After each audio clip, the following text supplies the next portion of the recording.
Hey everybody, today I'm going to go over a new rig I put together. This one is particularly influenced by Eric Johnson. Let me run through some of the pedals and settings I have. It's kind of like a Hendrix meets Eric Johnson type of deal. The signal path starts with the Vox wah. The guitar goes into the Vox, hits the Planet Waves tuner next to that, and it goes straight into the Voodoo Lab amp selector. So meaning the wah is going to hit any setting that I wish to choose. As you can see on the inputs, I have three inputs. The first one is the clean, the second is the dirty rhythm, and the third is the lead. So from the first input, it hits the full tone Deja vibe for a real clean univibe tone, and hits this Ibanez chorus. And if it was working properly today, it would hit this old 70s, early 70s EP3 Echoplex and then the Super Reverb. But for now I'm running the DL4 as a backup because these units are slightly unreliable, but they sound fantastic when they work right. The setting 2 is my dirty rhythm / fuzz setup, and that goes straight into the 70 fuzz, which is a great fuzz face type pedal based on Eric Johnson's old fuzz face. That goes into the Octafuzz, which is good for an octave up effect, and it also does a pretty good fuzz on its own right, into the Tube Screamer TS808, and this digital delay over here, which is an Boss DD3, and then that hits the normal channel of the Super Reverb. So I'm essentially running the clean on the vibrato reverb side and then the dirty on the normal channel. So it's kind of a neat way to get two amp tones in one amp, so instead of having to use three amps like Eric uses. The lead setting is setting 3, and that hits the Butler tube driver there. Then I believe it hits the Echoplex. This is a kind of a neat one. It's got a red faceplate on it. They're a little bit more rare than the other ones, the gray ones. And after it hits the Echoplex, it comes back and hits this Keeley compressor. Eric used an old TC electronic sustain pedal, which was kind of a compressor. So I really like what the Keeley does, so I bought a Keeley instead. And then from there, it just reaches over and hits this JTM 45. I typically use a Metro 100 watt super lead based on a 69 super lead. That one's in the shop right now. It's having problems, so I borrowed my dad's JTM 45, which sounds pretty cool too. So the Marshall cab is loaded with 4 Celestion G12 65s, and I think that's about it. So let me run through some different tones with you real fast. The guitar is a 57 Strat that I've used, reissue that I've used in a bunch of other videos. So let me sit this down. Okay, very good. Put it back.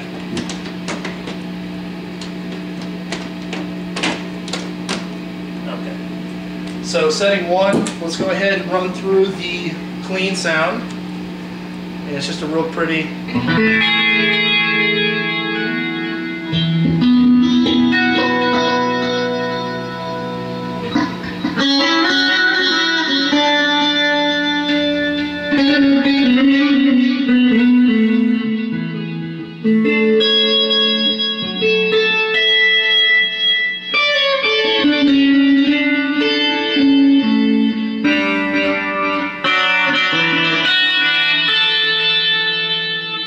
Echo in the chorus. It gives that kind of big, lush, clean tone for strumming chords and stuff. You can add the univibe to that and get kind of a Pink Floyd or a Hendrix type tone.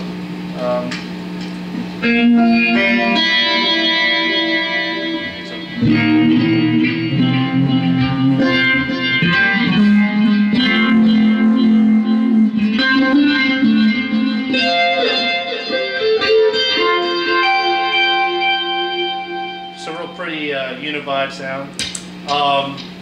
Let's go to the setting 2, which is my dirty rhythm based off. I tried to set it up similar to the Avia Musicom rig, where he used the Dumble as a clean platform for pedals, and I just used the Tube Screamer and fuzz just like he did back in the day, but it's just that more manageable volume. So kind of a crunchy.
fuzz sound.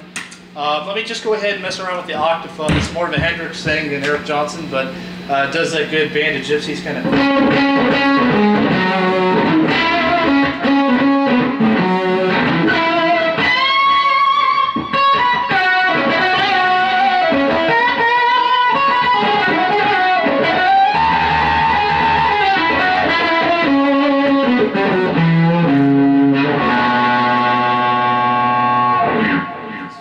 Octave up effect.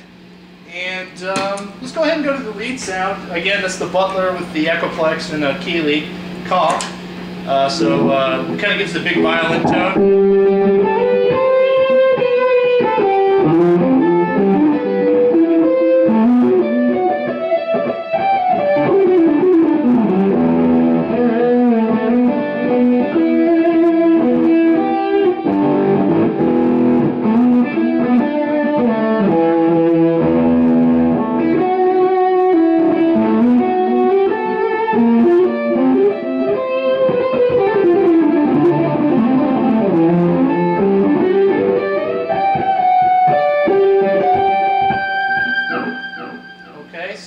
And also, if you add the wah pedal to that, you can get some kind of, brighter Hendrixy stuff, especially on the neck pickup. So I'm going to kick the wah in.